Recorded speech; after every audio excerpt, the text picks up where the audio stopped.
रहे थे। ये सुनने के बाद उसे यकीन नहीं होता और वो काफी ज्यादा शॉक हो गया था। यहाँ लॉर्ड किन युनचे से कहते हैं कि उन लोगों ने काफी ज्यादा कोशिश की थी कि आज वो मुझे नीचा दिखा सके, पर तुम्हारी वजह से मैं उनके चेहरे पर एक थप्पड़ मार पाया हूँ। लुओ चैंग की वजह से वो लोग काफी ज्यादा प्राउड फील कर रहे थे, पर तुम्हारी वजह से आज मैंने पहली बार प्राउड फील किया उनके सामने, तो इसलिए ऑफिशियली मुझे तुम्हारा थैंक यू करना चाहिए। ये सुनने के बाद युनचे को काफी ज्यादा अच्छा लग रहा था। नेक्स्ट सीन में युनचे को अपने रूम में आता दिखाया जाता है, जहाँ युनबा उसे फॉलो करके उससे पूछ रहा था कि बताओ ना लॉर्ड किन ने आपसे क्या कहा, पर वो तो थोड़ा सुकून पाने के लिए उसके मुंह पे दरवाजा बंद कर देता है और फिर काफी ज्यादा थकान भरी आवाज में वो बिस्तर पर जाकर पटक गया था। रूम में जाते ही जैस्मिन बाहर आ जाती है और युनचे से पूछ रहा था कि आपको मेरी परफॉर्मेंस कैसी लगी। तो जैस्मिन थोड़ा नाराज होते हुए कहती है कि तुमने उस मूव के साथ अगर लुओ चैंग को घायल नहीं किया होता तो आज अभी और तुम्हारी मेरिडियंस खराब हुई होती और इस चीज के जिम्मेदार तुम खुद होते, इसलिए आगे से इस बात का ध्यान रखना कि ये नौबत दोबारा ना आए। तो युनचे कहता है कि आपको फिक्र करने की जरूरत नहीं है, मैं आपका नाम थोड़ी ना बदनाम होने दूंगा। वैसे मैं जब भी एविल टेक्निक को यूज करूंगा तब तब मुझे नई मिस्टिक टेक्निक मिलेगी और ये बात मुझे फाइट के दौरान पता लगी, इसलिए मैंने लुओ चैंग पे इस मूव का अटैक कर दिया। पर मुझे इस एविल गॉड की मिस्टिक स्किल से डर लग रहा है, क्योंकि अभी मैं सिर्फ फर्स्ट रैंक पर हूँ और इसने इतना ज्यादा पावर रिलीज किया है कि मैंने मुझसे हायर लेवल के बंदों को भी आराम से हरा दिया। तो जैस्मिन कहती है कि भूल गए क्या, तुम्हारे पास एविल सोल टेक्निक है जो कि तुम्हारी थोड़ी सी पावर को कुछ ही देर में डबल कर सकती है। सोचो अगर ये 4 से 5 गुना और ज्यादा बढ़ जाए तो तुम्हारे पास कितनी ज्यादा पावर आएगी। लेकिन सोचो जितनी ज्यादा पावर होगी उसे हैंडल करने में उतनी ज्यादा प्रॉब्लम होगी, इसलिए पहले खुद को स्ट्रॉन्ग करो। वैसे ये सारी बातें सुनने के बाद युनचे काफी ज्यादा एक्साइटेड हो गया था कि ये इतना ज्यादा पावरफुल है, इसका मतलब मैं जितनी जल्दी बर्निंग हार्ट के सेकंड लेवल पर पहुंचूंगा मैं लुओ चैंग जितनी पावर वाले बंदे को आराम से मार सकता हूँ बिना एविल गॉड की मिस्टिक टेक्निक का यूज करते हुए। ये सब सोच सोच के उसकी आंखें चमक जाती है। तो जैस्मिन कहती है कि ये तो फ्यूचर की बातें हैं, तुम्हें फिलहाल प्रेजेंट का सोचना चाहिए। तुमने लुओ चैंग को पूरी तरीके से कमजोर बना दिया, जिसकी वजह से अब शाओ ट्राइब वाले हाथ धो के तुम्हारे पीछे पड़ने वाले हैं। तो युनचे काफी रिलैक्स होते हुए कहता है कि इसके बारे में तो मैं पहले ही सोच चुका हूँ, अगर वो मुझ तक पहुँचने की कोशिश करेंगे तो मैं उनकी लाइफ को हेल बना के रख दूंगा। इसके बाद हमें लॉर्ड किन को दिखाया जाता है, जिनके पास एक औरत आती है अपने आप को ऊपर से नीचे तक ढक कर। वो कुछ मिस्टीरियस सी नजर आ रही थी और वो लॉर्ड किन से कहती है कि तुम्हें युनचे के बारे में क्या लगता है। तो लॉर्ड किन कहते हैं कि वो एक ऐसा जीनियस है जैसा मैंने अपनी पूरी लाइफ में कभी नहीं देखा। आने वाले वक्त में वो काफी ज्यादा पावरफुल होने वाला है, पर जितना मैं उसे जान पाया हूँ मुझे ऐसा लगता है कि अभी मैं उसके बारे में अच्छे से नहीं जानता। दूसरी तरफ वो लेडी कह रही थी कि इतने बीते सालों में मैं इतने सारे मिस्टिक पैलेस पर गई हूँ, पर युनचे पहला वो इंसान है जिसने मुझे इम्प्रेस किया है। ये सुनने के बाद तो लॉर्ड किन कहते हैं कि पर हमारे पास तो सिर्फ 2 साल बचे हैं ना, और युनचे चाहे कितना भी टैलेंटेड क्यों ना हो वो अभी काफी ज्यादा कमजोर है उन डीमंस के मुकाबले। पर वो लेडी कहती है कि मैंने युनचे की फाइट देखी है और मुझे ऐसा महसूस हुआ कि आने वाले 2 सालों में वो सबको शॉक करने वाला है। तो वो लॉर्ड किन से कहती है कि चाहे कुछ भी हो जाए युनचे को प्रोटेक्ट करना। तो लॉर्ड किन उनकी बात मानते हुए हामी भर देते हैं। तब एक स्टूडेंट से लॉर्ड किन को पता लगता है कि शाओ ट्राइब के काफी सारे लोग उनके बैकयार्ड में आए हैं। दूसरी तरफ शाओ ट्राइब के एल्डर को दिखाया जाता है जो अपने मिस्टिक पावर को रिलीज करते हुए धीरे धीरे आगे बढ़ रहे थे, जिसका प्रेशर इतना ज्यादा था कि जमीन पे क्रैक पड़ने लगता है। 2 स्टूडेंट तो उन्हें रोकने की कोशिश कर रहे थे पर कर नहीं पाते। इससे पहले कि एल्डर शाओ की वजह से वो जगह पूरी तरीके से डिस्ट्रॉय हो जाती, वहाँ लॉर्ड किन आकर अपनी पावर रिलीज करते हुए उनकी पावर को सप्रेस कर देते हैं। लॉर्ड किन उनसे पूछ रहे थे कि आखिर आप लोग यहाँ क्या कर रहे हैं। तो एल्डर शाओ तो उन्हें सीधी सीधी धमकी देने लगते हैं कि युनचे को हमारे हवाले कर दो वरना तो मैं इस पूरे प्लेस को डिस्ट्रॉय कर दूंगा। तो लॉर्ड किन कहते हैं कि आखिर आपको उसकी क्या जरूरत पड़ गई। ये सुन के तो एल्डर को काफी ज्यादा गुस्सा आ रहा था और वो कह रहे थे कि अब ऐसा एक्ट करने की जरूरत नहीं है जैसे कि आपको कुछ नहीं पता। उसने मेरे बेटे को हर्ट करने की कोशिश की है, इसलिए मैं उसे ढूंढ रहा हूँ ताकि मैं उसे मार सकूं। ये सुनने के बाद लॉर्ड किन ऐसे एक्ट करते हैं जैसे कि उन्हें कोई बात याद आई है। तो वो कहते हैं अच्छा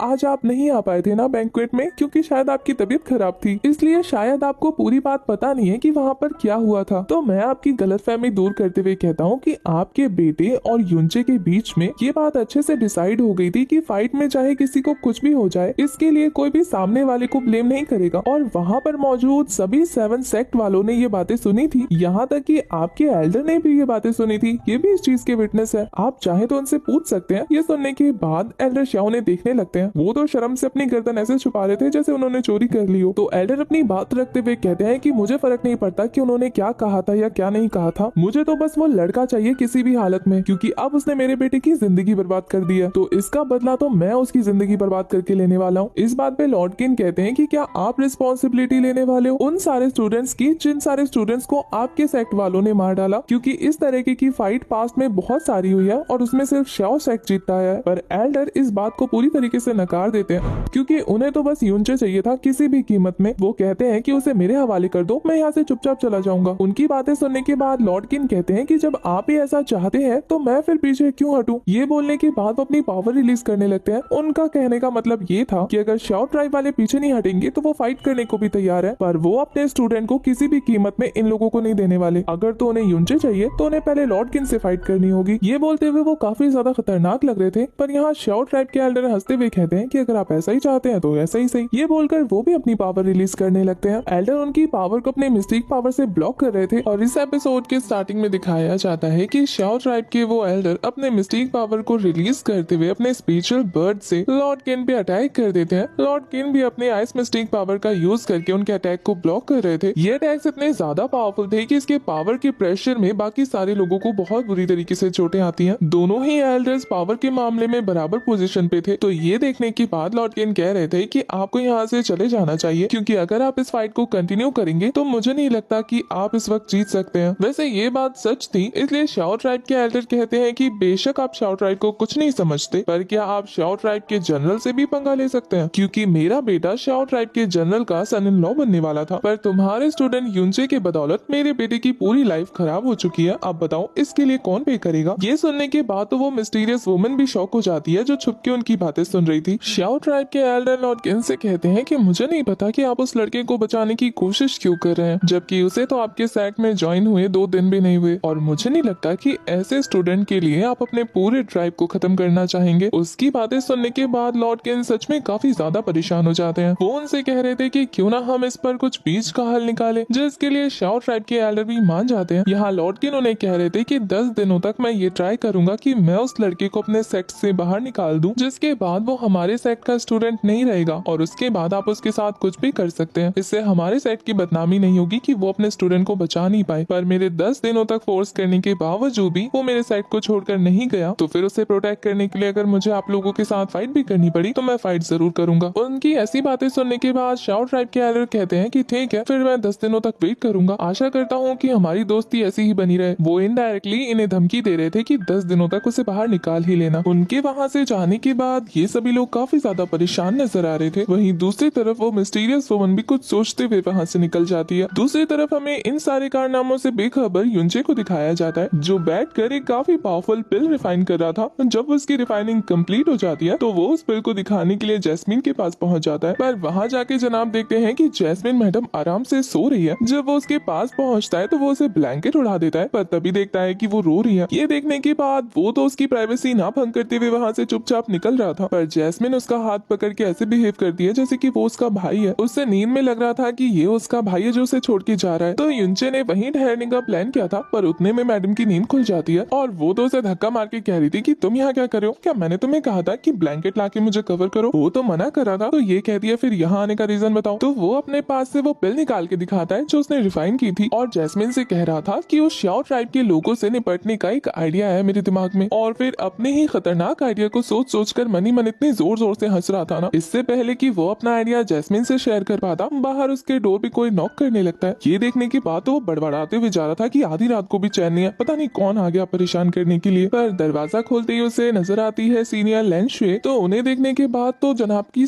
सारी टोन ही चेंज हो जाती है। वो उससे पूछ रहा था कि आप यहाँ क्या करने आई है। लेंशुए उसके कमरे में एंटर होते हुए बताती है कि बाहर क्या कांड हुआ था। वो कहती है श्याओ ट्यान नैनन जो कि श्याओ सेक्ट का एल्डर है, वो अभी डोर पर आया था। तो अपने पास 10 दिन की टाइम वाली बात सुनने के बाद युनचे रिलैक्स होकर चेयर पे बैठ के कह रहा था कि श्याओ सेक्ट के ग्रे रॉब वाले एक एल्डर का ही तो सन इन लॉ बनने वाला है, इसमें ऐसी कौन सी बड़ी बात है। और वो इतना रिलैक्स हो गया था कि एप्पल खाने लगता है। यहाँ लेंशियो से बताती है कि वो जितना समझ रहा है ये मैटर उतना भी इजी नहीं है। वो वहाँ के ग्रेट एल्डर है जो कि काफी सारे एक्शंस लेते हैं। उनकी पावर ज्यादा होने की वजह से वो बहुत ज्यादा गुस्सैल भी है। उनसे तो इतने बड़े बड़े लोग डरते हैं कि हमारे मास्टर किंग की तो बात ही छोड़ो, जितने भी रॉयल गवर्नर्स है ना वो भी उनकी बातें मानते हैं। इतनी सारी डरावनी बातें सुनने के बावजूद भी इस लड़के को ज्यादा फर्क पड़ता नहीं है, पर फिर भी वो अपनी जगह से खड़ा होते हुए लिंगशे को कह रहा था कि अब जब सीनियर सिस्टर इतना कह रही है तो अब मुझे भी काफी ज्यादा डर लग रहा है। मुझे इस मैटर को केयरफुली संभालना होगा, वरना तो मैं मुसीबत में पड़ सकता हूँ ना। ये सुन के लेंशियस से पूछ रही थी कि क्या तुम्हारे पास कोई आइडिया है। वो तो कह रहा था कि मैं तो इतना बेवकूफ हूँ कि मुझे समझ ही नहीं आ रहा कि इस मैटर से कैसे बाहर निकलूं। क्या आपके पास कोई आइडिया है। कितना ज्यादा चालाक है। ये देखने की कोशिश कर रहा है कि क्या इसके पास बेटर ऑप्शन हो सकते हैं। तो यहाँ लिंशे कहती है कि हाँ मेरे पास एक आइडिया तो है। 10 दिनों के बाद मैं अपनी फैमिली को यहाँ बुला लूंगी, वो आ जाएंगे। इसके बाद हम लोग वहाँ से निकलने की तैयारी कर लेंगे। एक बार अगर हम इस जगह से निकल गए फिर हम दोनों मिलके उनसे निपट सकते हैं। बेसिकली वो यूनचे को कह रही थी कि हम दोनों यहाँ से भाग जाते हैं। तो ये सुनने के बाद तो वो फटाफट रेडी हो जाता है कि ये तो बहुत ज्यादा अच्छा आइडिया है। पर यहाँ लेंशुए कह रही थी कि इस बारे में किसी को मत बताना, युनबा को भी मत बताना, इसे हम सीक्रेट रखने वाले हैं। यहाँ यूनचे पूछ रहा था कि सीनियर आप तो मुझसे आज ही मिली है ना, फिर आप मेरी इतनी हेल्प क्यों कर रही है कि अपनी जान खतरे में डाल रही हो। ये सुनने के बाद हमारी सीनियर मैडम कहती है क्योंकि मैं तुम्हारी सीनियर हूँ ना, अब ये तो मेरा फर्ज है ना। ये सुनने के बाद यूनचे कहता है कि सीनियर आप इतनी अच्छी हैं कि आज से पहले मैंने आप जैसा इंसान कभी नहीं देखा। अगर मेरा दूसरा जन्म भी हो गया ना तो मैं पक्का याद रखूंगा कि मेरी खूबसूरत सी सीनियर सिस्टर थी जिन्होंने मेरे लिए इतना कुछ किया, जो मेरी इतनी फिक्र करती थी, मुझसे इतना प्यार करती थी। हमारी सीनियर तो यूनचे की ऐसी मीठी मीठी बातों से फिसलने लगी थी,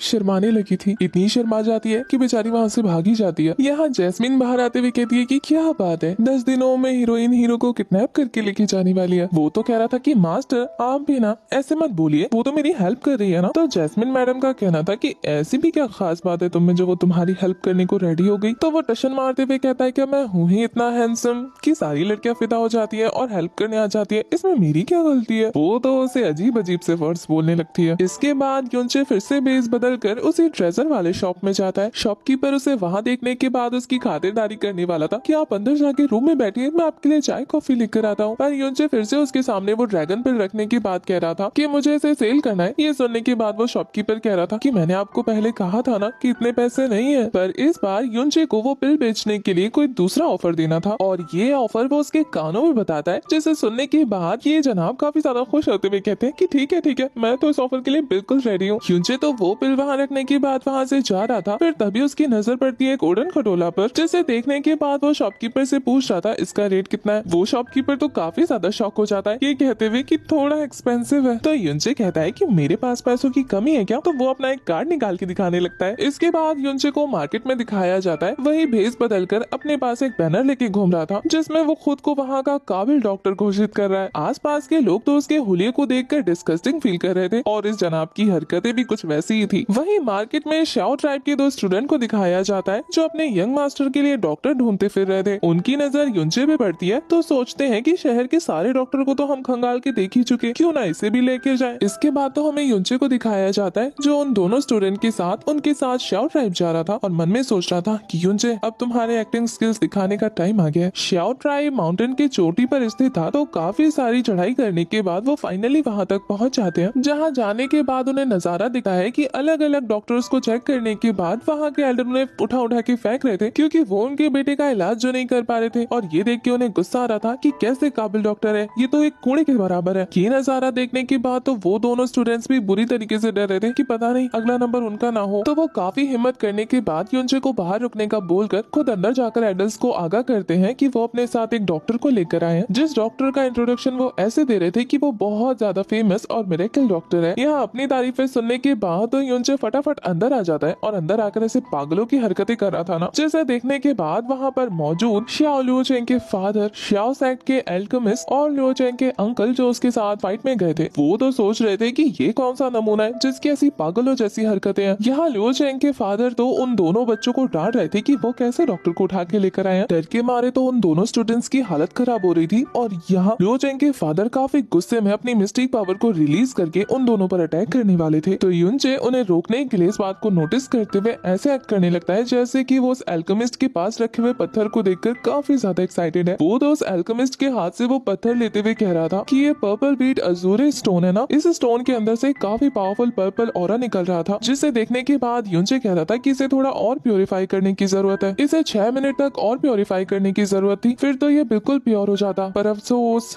अब ये नहीं हो सकता। यहाँ वो शाओ ट्राइब के एल्डर कह रहे थे कि आपने इतने रेयर मैजिक मेडिसिन को इतनी जल्दी से पहचान लिया, हम तो इसका इस्तेमाल करने वाले थे। यहाँ यूनचे लो चैंग को देखने के बाद हल्की सी स्माइल के साथ उस पत्थर को फेंकते हुए कहता है कि तुम्हारे यंग मास्टर को जो बीमारी है, मुझे नहीं लगता कि उसके लिए इतनी खास मेडिसिन का यूज करना होगा। ये तो वही बात हो गई कि राई जैसी प्रॉब्लम के लिए पहाड़ जैसा सोल्यूशन लेकर आ गए। ये सुनने के बाद तो वो एल्केमिस्ट भड़कते हुए कहता है कि कितना बेवकूफ डॉक्टर है ये, हमारे यंग मास्टर इतनी बुरी तरीके से इंजर्ड हो रखे हैं और ये उनकी बीमारी को छोटी सी बीमारी कह रहा है। इतने सारे डॉक्टर आए और उनमें से कोई भी इसे ठीक नहीं कर पाया, कौन उठा के लाया इस गधे को, वापस फेंक के आओ। जो शाओ ट्राइब के सामने ऐसे बिहेव कर रहा है जैसे कि दुनिया भर का ज्ञानी है। ये सारी बातें सुनने के बाद यूनचे कह रहा था कि इतने सारे डॉक्टरों का इस्तेमाल करने के बावजूद भी तुम्हें अच्छे डॉक्टरों की जरूरत थी ना, इसीलिए मैं आया हूँ तुम्हारी मदद करने के लिए। वैसे भी कितनी भी बड़ी बीमारी क्यों ना हो, वो तुम्हारे सामने कुछ एक लक्षण तो शो करती है। और जैसे ही मैंने इस कमरे में एंट्री मारी, मुझे तुम्हारे यंग मास्टर की बॉडी देखने के बाद पता लगा कि तुम्हारे यंग मास्टर के मेरिडियन और मिस्टिक वेन्स पूरी तरीके से टूट चुके हैं और उनके लेफ्ट हाथ के बोन्स भी बुरी तरीके से डैमेज हो चुके हैं। और इनकी हल्की गर्म और ठंडी बॉडी से ये पता लग रहा है कि ये पिछले 3 घंटे से कोमा में है। इस तरीके की इंजरीज के बारे में सुनने के बाद वहाँ पर मौजूद सभी एल्डर्स बुरी तरीके से शॉक हो जाते हैं कि इतनी डिटेल में तो कोई भी डॉक्टर नहीं बता पाया, और इसने तो बिना बॉडी को हाथ लगाए इतनी डिटेल में इंजरीज के बारे में पता लगा लिया। यहाँ युनचे उस शाओ ट्राइब के अल्केमिस्ट के बारे में बता रहा था कि एक बूढ़ा जो कि खुद मरने वाला है, जो खुद को नहीं बचा सकता, वो मेरी काबिलियत पर उंगली उठाने की कोशिश कर रहा है। ये सुनने के बाद उस अल्केमिस्ट को गुस्सा आ रहा था। वो कह रहा था कि तुम्हारी हिम्मत कैसे हुई मुझे श्राप देने की कि मैं मर जाऊंगा। तो युनचे का कहना था कि पिछले 6 महीनों से क्या तुम्हें तुम्हारे जॉइंट्स में और गर्दन के पास कंधों में पेन्स फील नहीं हो रहा? तुम्हें क्या लगता है इसका क्या रीजन होगा? तुम्हारी मार्शल आर्ट परफॉर्म करना। वैसे तुम इतने स्मार्ट तो हो कि तुम्हें पता है कि ये एक तरीके की बीमारी है जिसके लिए तुम मेडिसिन खा रहे हो, पर तुम जितनी दवाइयाँ ले रहे हो ये दर्द वक्त के साथ बढ़ता जा रहा है ना? अब ये तो सीक्रेट बातें थी जिसके बारे में युनचे सबको बता रहा था। तो